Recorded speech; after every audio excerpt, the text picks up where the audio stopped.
नमस्ते। 1857 की उस ऐतिहासिक क्रांति के इस गहरे विश्लेषण में स्वागत है। आज हम उन्हीं सोर्सेस को खंगालेंगे और समझेंगे कि कैसे दशकों का दबा हुआ असंतोष एक झटके में धधकती आग बन गया, जिसने भारत का इतिहास हमेशा के लिए बदल कर रख दिया। चलिए बिना देर किए सीधे मुद्दे पर आते हैं। तो आज का हमारा रोड मैप कुछ ऐसा रहेगा। पहले हम उन लंबे समय से सुलग रहे कारणों को देखेंगे, फिर वो एनफील्ड राइफल की चिंगारी, प्रमुख नेता और केंद्र, अंग्रेजों का पलटवार, बगावत के फेल होने की वजहें और आखिर में इसके वे ऐतिहासिक परिणाम जिन्होंने सब कुछ बदल दिया। शुरुआत करते हैं पहले हिस्से से, लॉन्ग टर्म कॉजेज, यानी वो बारूद कैसे इकट्ठा हुआ जिसने आगे चलकर इतना बड़ा धमाका किया। अब इस टाइमलाइन पर नजर डालिए। अंग्रेजों की एक के बाद एक नीतियां कैसे आग में घी डाल रही थी। 1829 में सती प्रथा पर रोक, फिर 1850 का रिलीजियस डिसेबिलिटीज एक्ट। समाज को लगने लगा था कि ये तो सीधे तौर पर धर्म और परंपराओं को ही नष्ट कर रहे हैं। और राजनीति की बात करें, 1848 में सतारा, 1853 में झांसी और 1856 में अवध, एक एक करके रियासतों को हड़पा जा रहा था। राजाओं में भारी खौफ का माहौल था। और यही एंट्री होती है लॉर्ड डलहौजी की कुख्यात नीति की, जिसे हम डॉक्ट्रिन ऑफ लैप्स यानी हड़प नीति के नाम से जानते हैं। सीधे शब्दों में कहें तो अगर किसी भारतीय शासक का अपना सगा बेटा नहीं है तो वो किसी बच्चे को गोद लेकर राजा नहीं बना सकता। वो राज्य सीधे ईस्ट इंडिया कंपनी का हो जाएगा। इसी एक क्रूर नियम ने झांसी की रानी लक्ष्मीबाई और कानपुर के नाना साहेब जैसी शक्तिशाली हस्तियों को बगावत का झंडा उठाने पर मजबूर कर दिया। अब जरा इस आर्थिक तबाही को देखिए। एक तरफ हमारी सदियों पुरानी फलती फूलती कारीगरी और बुनकरों की अर्थव्यवस्था थी, और दूसरी तरफ ब्रिटेन की फैक्ट्रियों से निकला सस्ता मशीनी कपड़ा। इन सस्ते विदेशी कपड़ों ने भारतीय बाजारों में ऐसी बाढ़ ला दी कि हमारा पूरा का पूरा हस्तकला उद्योग ही बर्बाद हो गया। हर तरफ सिर्फ और सिर्फ बेरोजगारी फैल गई। मिलिट्री में जो इतना गुस्सा था, उसके पीछे की वजह बड़ी दिलचस्प है। दरअसल सेना के वो सिपाही और कोई नहीं बल्कि वर्दी पहने हुए किसान ही थे।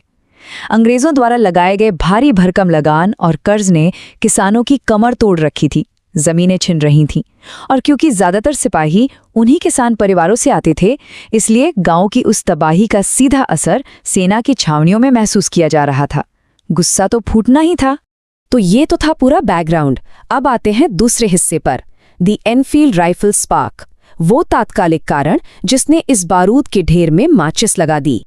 हुआ ये कि अंग्रेजों ने सेना में नई एनफील्ड राइफलें पेश की।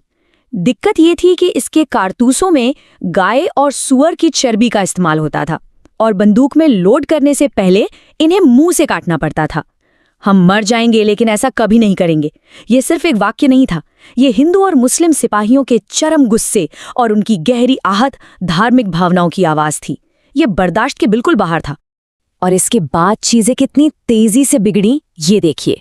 29 मार्च 1857 को मंगल पांडे ने बैरकपुर में सीधा अपने अफसरों पर हमला कर दिया। 8 अप्रैल को उन्हें फांसी दे दी गई। लेकिन क्या इससे गुस्सा रुका? बिल्कुल नहीं। 9 मई को मेरठ में 85 सिपाहियों ने कारतूस छूने तक से मना कर दिया और उन्हें सजा सुना दी गई। फिर आया 10 मई 1857 का वो ऐतिहासिक दिन, जब ये चिंगारी एक भयंकर सैन्य विद्रोह के रूप में फूट पड़ी। अब बढ़ते हैं तीसरे हिस्से की तरफ कि सेंटर्स एंड लीडर्स, कैसे ये बगावत एक छावनी से निकलकर पूरे उत्तर भारत में फैल गई। यहाँ हम उन दिग्गज क्षेत्रीय नेताओं को देख सकते हैं जिन्होंने इस लड़ाई की कमान संभाली। लखनऊ में बेगम हजरत महल, कानपुर में नाना साहेब, झांसी में रानी लक्ष्मीबाई और बिहार में कुंवर सिंह। ये अब कोई छोटी मोटी बगावत नहीं रह गई थी। मेरठ से शुरू हुआ ये सैन्य विवाद अब एक बहुत बड़े क्षेत्रीय जन आंदोलन में बदल चुका था, जिसमें आम जनता भी कंधे से कंधा मिलाकर चल रही थी। पर अंग्रेज भी चुप बैठने वाले नहीं थे। आते हैं चौथे हिस्से पर, सप्रेशन बाय द ब्रिटिश, यानी इस भयंकर विद्रोह को कैसे कुचला गया। अगर हम इतिहास के पन्नों को पलटें तो उन विशिष्ट ब्रिटिश अफसरों के नाम मिलते हैं जिन्हें खास तौर पर इन विद्रोहों को दबाने का जिम्मा सौंपा गया था। दिल्ली में जॉन निकोलसन, लखनऊ में हेनरी लॉरेंस, झांसी में ह्यू ग्रोज, कानपुर में कॉलिन कैम्पबेल और बिहार में विलियम टेलर। अंग्रेजों के पास बेहतर संगठन था, नई बंदूकें थीं और सबसे बड़ी बात, उनके पास संचार के आधुनिक साधन थे। इन्हीं के दम पर उन्होंने एक एक करके हर बागी क्षेत्र पर वापस अपना कब्जा जमा लिया। पूरे 14 महीने, जरा सोचिए, मेरठ से उठी उस चिंगारी को बुझाने में और आधिकारिक तौर पर शांति की घोषणा करने में लॉर्ड कैनिंग को जुलाई 1858 तक का समय लग गया। ये 14 दर्दनाक महीने दोनों ही तरफ भारी तबाही और जान माल के नुकसान के गवाह बने। अब सवाल ये उठता है कि इतने बड़े पैमाने पर होने के बावजूद ये क्रांति सफल क्यों नहीं हो पाई? हमारा 5वां हिस्सा इसी बारे में है, विफलता के कारण। विद्रोह बहुत बड़ा था, लेकिन इसमें कुछ ऐसी कमियां थीं जो घातक साबित हुईं। सबसे पहली बात, ये पूरे भारत में नहीं फैला। दक्षिण भारत, पंजाब और राजपुताना का बड़ा हिस्सा इससे बिल्कुल अछूता रहा। दूसरी बात, किसी एक केंद्रीय नेतृत्व का न होना। इसके उलट अंग्रेजों के पास रेलवे और टेलीग्राफ का कंट्रोल था। और एक थोड़ी हैरान करने वाली बात यह भी है कि कई अमीर व्यापारियों और पढ़े लिखे मिडिल क्लास ने विद्रोहियों का नहीं बल्कि उल्टे अंग्रेजों का ही साथ दिया था। चलिए अब इस विश्लेषण के आखिरी और सबसे अहम हिस्से पर आते हैं, द हिस्टोरिक आफ्टरमैथ।